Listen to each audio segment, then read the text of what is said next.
What do you think about Biden's farewell? I do want to ask you about that. What did you think about that? Um, what do you think about everything being thrown back on us again? And what should we do with that going forward? What are some of the ways we can do something about that? Because showing up and voting Yeah. didn't Yeah. work. Well, I think two things need to happen. I think that we need to put more pressure on Democrats. I think we spend so much time looking outward at Republicans and what they're doing. They're going to keep doing what they're going to do. But we let Democrats off the hook a lot of times where we don't challenge them on what they're doing.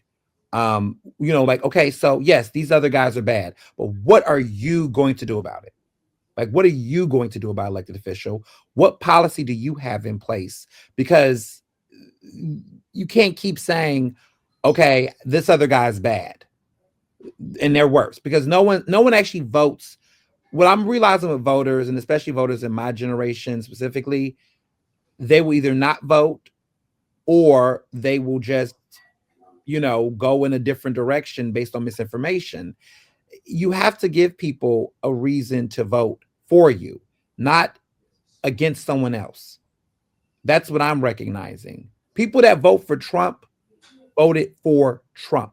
They were like, I am voting for Trump. I think with Harris, she didn't have enough time to really run the type of campaign that I think would have got her the victory. I feel like if Biden would have dropped out much sooner, in retrospect, that would have probably given her much time to land. More information would have been fleshed out. I think it would have just been a little bit more challenging. But I think that in certain ways, even within Harris's campaign, there was this urgency to keep telling you how bad Trump was, but not enough to tell you why her. And so when I think about when people voted for Obama, it was the energy of, I'm voting for Obama. I want to vote for him. They didn't care about Mitt Romney. They didn't care about McCain. It was never about them and why they decided to vote. And I think there has been missing with Democratic candidates, even with Biden to a certain extent, because the pandemic shaped the reason why people voted, because there was something more fearful at stake besides political candidates.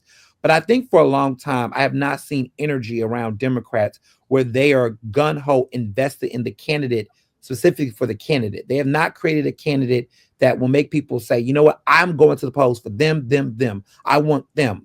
In the same way that Trump has done that for himself, where this man has ran 3 times and he's won 2 out of 3 of those elections. But it's because those people that follow him are going for him. They're not going for anyone else. And I think the last time we really had that was with Obama, where people just were like, I'm going to vote for Obama. You don't got to tell me anything good or bad about McCain. I don't care. I like Obama.